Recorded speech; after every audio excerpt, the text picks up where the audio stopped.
ये है हमारा वैदिक काल की ऑडियो का पार्ट नंबर 2। इसमें हम पढ़ेंगे पार्ट आगे का सिलेबस। ओके, तो बिना टाइम वेस्ट करे चलते हैं अपने कंटेंट की तरफ। तो देखिए, ऋग्वैदिक युग में राजा भूमि का स्वामी नहीं था। वह प्रधानतः युद्ध का नेता होता था तथा व्यक्तिगत रूप से युद्धों में भाग लेता था। ओके, तो दुर्गपति का दूसरा नाम पुरम या दुर्गपुरम हुआ करता था। नेक्स्ट पॉइंट, सभा में सभी स्त्रियां भाग लिया करती थीं। समिति का मुख्य कार्य राजा का निर्वाचन, एक समिति हुआ करती थी और उसका मुख्य काम क्या होता था? राजा का निर्वाचन तथा राजा पर अंकुश रखना तथा प्रशासन में उसकी सहायता करना इसके अन्य कार्य थे। तो सभा में स्त्रियां भाग लिया करती थीं और जो एक समिति बनी होती थी और उस समिति का मुख्य काम क्या हुआ करता था? वो राजा का निर्वाचन करती थी तथा राजा पर अंकुश तथा प्रशासन में उसकी सहायता करना उसका कार्य था। देखिए, पहले जो राजा चुना जाता था वो जनता के द्वारा चुना जाता था। ओके, और उसे चुनने का काम समिति किया करती थी। जो संस्था उसे चुना करती थी उसका नाम था समिति। ओके, नेक्स्ट, ऋग्वैदिक काल में धार्मिक तथा सैनिक महत्व के कार्य करने वाले को विद विदुद कहा कहते थे। ओके, विदुद कहते थे। ऋग्वैदिक काल में धार्मिक तथा सैनिक महत्व के कार्य करने वाले को क्या कहते थे? विदुद कहते थे। ओके, अब हम पढ़ेंगे वैदिक काल के लोगों का सामाजिक जीवन के बारे में। पितृ सत्तात्मक तत्व की प्रधानता होते हुए भी परिवार में स्त्रियों को यथोचित आदर एवं सम्मान दिया जाता था। देखिए, परिवार जो होते थे वो पितृत्व महत्व वाले होते थे, लेकिन उसमें स्त्रियों को भी समान सम्मान दिया जाता था। ये हम आपको बता रहे हैं ऋग्वैदिक काल के बारे में। ओके, वैदिक काल के दो पार्ट हैं, ऋग्वैदिक काल और उत्तर वैदिक काल। तो अभी हम जो पढ़ रहे हैं ये पढ़ रहे हैं ऋग्वैदिक काल के बारे में। स्त्रियों को विवाह संबंधी स्वतंत्रता थी, यानी अपनी मर्जी से स्त्रियां विवाह कर सकती थीं।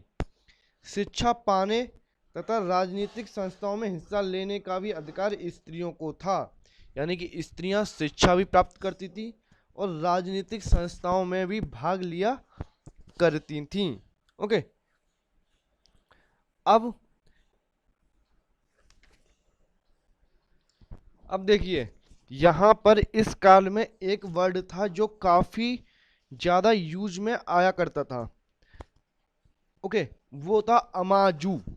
अमाजू अमाजू क्या था? अमाजू ऐसी कन्याओं को कहा जाता था जो दीर्घ काल तक अथवा आजीवन अविवाहित रहती थीं, यानी कि जो काफी लेट शादी करती थी या शादी करती ही नहीं थी, उनको कहा जाता था अमाजू। ओके, अब एक और टर्म है नियोग। ये एक शब्द और है नियोग। नियोग क्या होता था?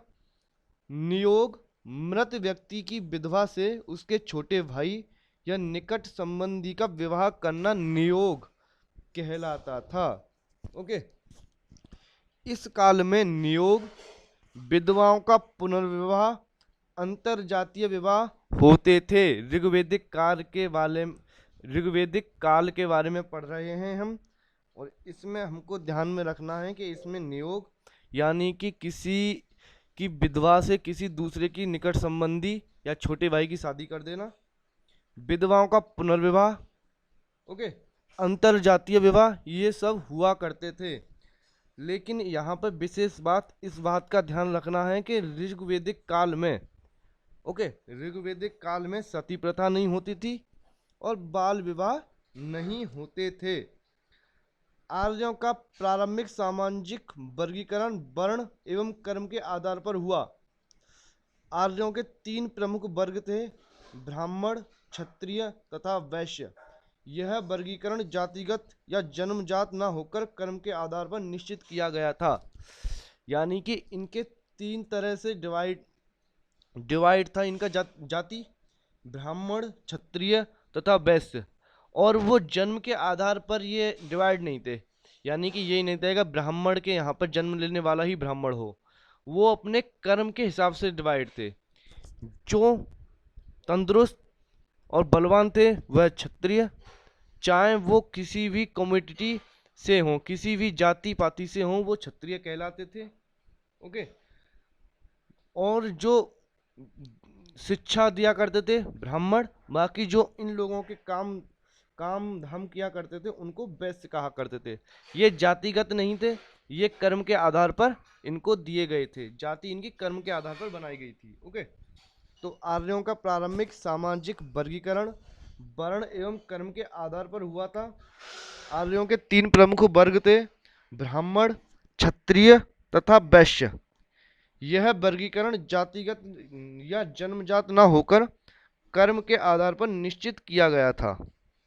ओके। अब एक और वर्ड है अमानुष। एक और वर्ड है वो है अमानुष। अमानुष ऋग्वेदिक समाज में दास और दस्युओं, जो डाकू होते थे और जो दास होते थे, उनका भी उल्लेख मिलता है, जिन्हें आर्यों का प्रबल शत्रु बताया गया है तथा अमानुष कहा गया है। अमानुष यानी कि जो मनुष्य नहीं है। ओके। सोम, आर्यों का मुख्य पेय पदार्थ सोम था, जो उसे पेय करते थे, पीते थे। वो उसका क्या नाम था? सोम। आर्य जो थे, ये ऋग्वेदिक काल के जो लोग थे, ये मांसाहारी और शाकाहारी दोनों प्रकार के भोजन किया करते थे। नमक एवं मछली का प्रयोग नहीं होता था। मछली और नमक का प्रयोग ऋग्वेदिक काल के लोग नहीं किया करते थे। ओके। स्त्री और पुरुष दोनों आभूषण पहनते थे। ओके।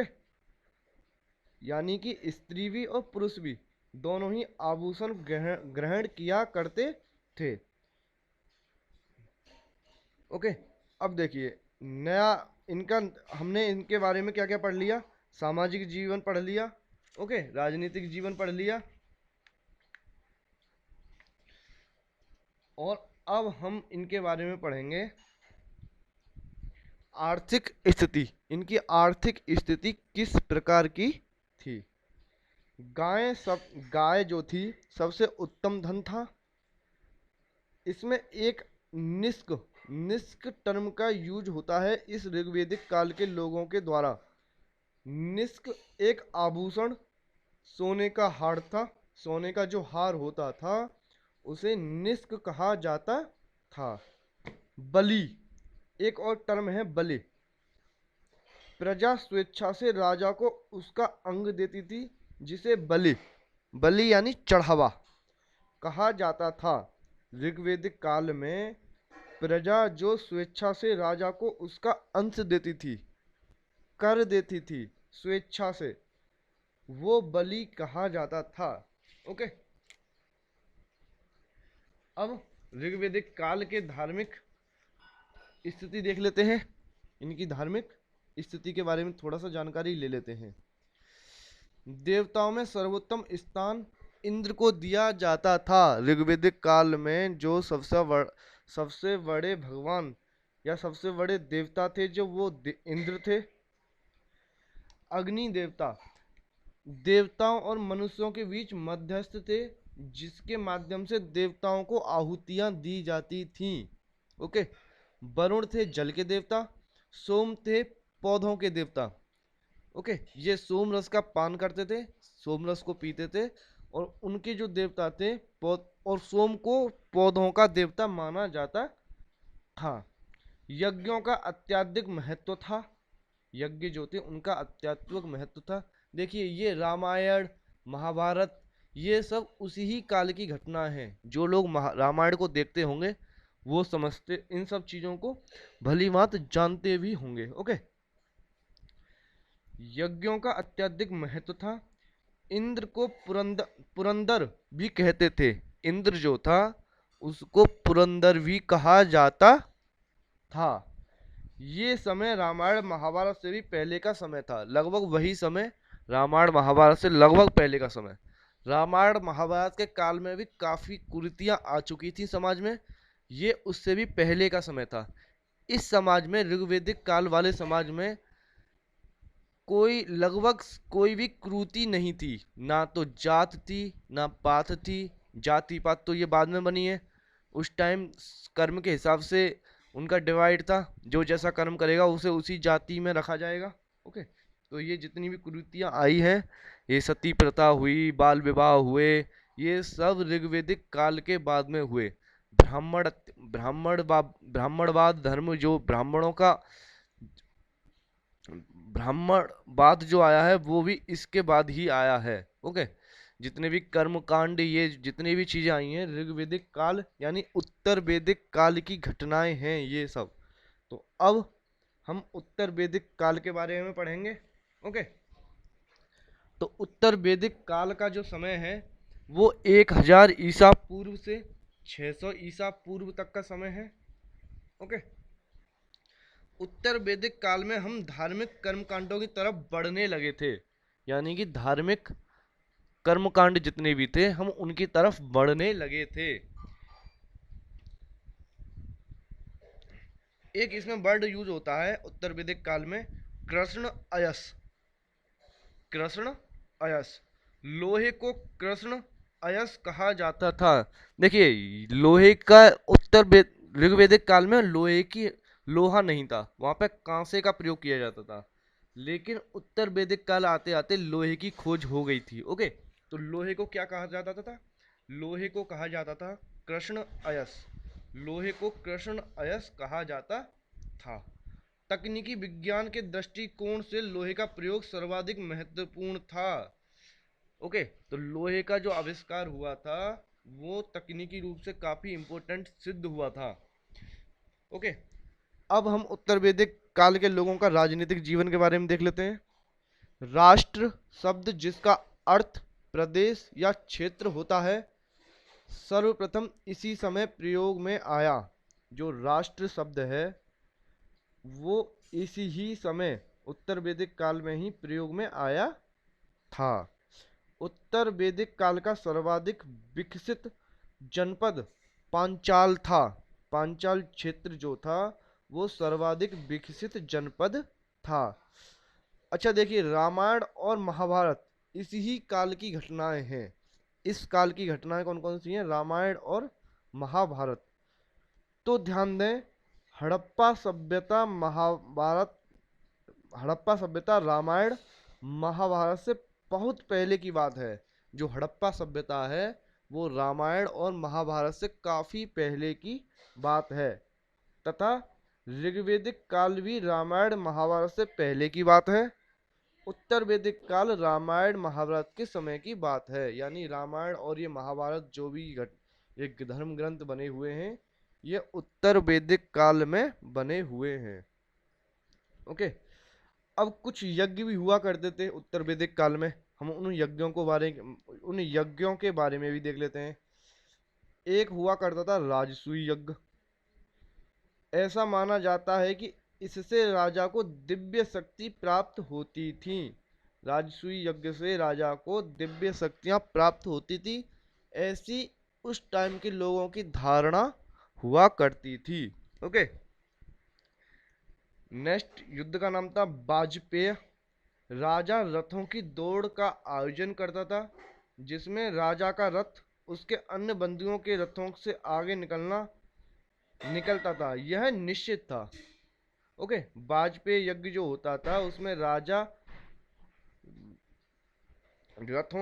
रथों की दौड़ का आयोजन करता था और इसमें हमेशा राजा का रथ ही आगे निकलता था। ओके। रत्निन, एक और यज्ञ का नाम था रत्निन। रत्निन किसे कहते थे? उत्तर वैदिक काल में मंत्रियों को रत्नित कहा जाता था। सॉरी, ये यज्ञ नहीं है, ये रत्निन मंत्रियों को कहा जाता था। उत्तर वैदिक काल में मंत्रियों को रत्नित कहा जाता था। ओके, नेक्स्ट, सामाजिक जीवन। उत्तर वैदिक काल के लोगों के बारे में पढ़ रहे हैं हम। ऋग्वेदिक काल के लोगों के बारे में पढ़ चुके हैं। ओके, तो उत्तर वैदिक काल के सामाजिक जीवन, उत्तर वैदिक काल के लोगों का सामाजिक जीवन। इस काल में एक गोत्र में विवाह करने की प्रथा का प्रचलन हुआ। इस काल में एक गोत्र में विवाह नहीं करने की प्रथा का प्रचलन हुआ, यानी गोत्र गोत्र में शादियां नहीं हुआ करती थीं, जो आज भी नहीं हुआ करती हिंदू धर्म में। ओके, हिंदू धर्म में एक ही गोत्र के लोगों की शादियां नहीं हुआ करती। ये उत्तर वैदिक काल में ही प्रथा स्टार्ट हुई थी। ओके, गोत्र शब्द का सर्वप्रथम उल्लेख ऋग्वेद में हुआ है। गोत्र शब्द का सर्वप्रथम उल्लेख ऋग्वेद में हुआ है। जो गोत्र शब्द है उसका सर्वप्रथम जो प्रयोग हुआ है वो ऋग्वेद में हुआ है। उत्तर वैदिक काल में ही इंसानों का जीवन 4 आश्रमों में विभाजित माना जाने लगा, यानी इंसान को 4 जो उनके आयु के हिसाब से वर्गीकृत किया गया उनका जीवन को। पहला, 25 साल तक की उम्र को ब्रह्मचर्य, 25 से 50 साल की उम्र को गृहस्थ, 50 से 75 साल की उम्र को वानप्रस्थ, और 75 से 100 साल की उम्र को संन्यास आश्रम कहा गया। तो 4 भागों में बांटा गया उसकी लाइफ को, जिंदगी को, इंसान की जिंदगी को। ब्रह्मचर्य, गृहस्थ, वानप्रस्थ और संन्यास आश्रम। और प्रत्येक की टाइम कितना था? 25 ईयर, यानी 25 साल की इनकी वैलिडिटी हुआ करती थी। ओके, अब उनके आर्थिक जीवन के बारे में देख लेते हैं। उत्तर वैदिक काल के बारे में पढ़ रहे हैं हमने। एक बार आपको ध्यान लगा दूं, ये हम उत्तर वैदिक काल के बारे में पढ़ रहे हैं। ऋग्वेदिक काल के बारे में हम इससे पहले पढ़ चुके हैं। ओके, पशुपालन की अपेक्षा कृषि आर्थिक जीवन का मुख्य आधार बनी। इनका आर्थिक जीवन के बारे में थोड़ा देख लेते हैं। पशुपालन की अपेक्षा कृषि आर्थिक जीवन का मुख्य आधार बनी। मुख्य फसल यहाँ पे गेहूं और धान थी। ओके, इस युग में गेहूं और धान प्रचुर मात्रा में हुआ करती थी, और लोग जो थे, इस उत्तर वैदिक काल के जो लोग थे, वो पशुपालन की अपेक्षा कृषि पर ज़्यादा ध्यान देना शुरू कर दिया था। ओके, गाय बैल के अतिरिक्त भैंस भी अब पालतू मवेशी बन गई, यानी भैंस इस काल में, उत्तर वैदिक काल में भैंस भी एक मवेशी, पालतू मवेशी बन चुकी थी। ओके, अब चित्रित भूषण मृद भांड। उत्तर वैदिक काल में मिट्टी के एक विशेष प्रकार के बर्तन बनाए जाते थे, जिन्हें चित्रित भूषण मृद भांड कहा जाता था। ओके, देखिए, अब इसमें ऋग्वेदिक काल, जो उत्तर वैदिक काल है, इसमें ऋण देने एवं ब्याज लेने की प्रथा प्रचलित हो चुकी थी। जो ऋण देना और ब्याज लेना है, ये हमारा उत्तर वैदिक काल में प्रचलित हो चुकी थी। ओके, अब इनके हम पढ़ लेते हैं धार्मिक जीवन के बारे में। धार्मिक जीवन में प्रजापति जो थे वो सृष्टि के निर्माता थे। जो सृष्टि के निर्माता ये लोग मानते थे, उनको उन्हें वो प्रजापति मानते थे, यानी कहा जाए तो वो प्रजापति सृष्टि के निर्माता हुआ करते थे। उत्तर वैदिक काल में प्रजापति को सर्वोच्च स्थान प्राप्त हो गया। जो प्रजापति थे, जो कि उत्तर वैदिक काल के लोग मानते थे कि ये सृष्टि के निर्माता हैं, वो सर्वोच्च स्थान प्राप्त हो गया था उन्हें सृष्टि में, सबसे बड़ा उनको माने जाने लगा था। एक वर्ड, इसमें कुछ वर्ड आएंगे, उनका हम मीनिंग देख लेते हैं। पूषण, पूषण क्या होते थे? उत्तर वैदिक काल में पूषण शूद्रों के देवता के रूप में प्रतिष्ठित थे। ओके, पूषण कौन थे? जो शूद्र थे। पूषण कौन थे? जो शूद्र थे। उनके देवताओं को पूषण माना जाता था।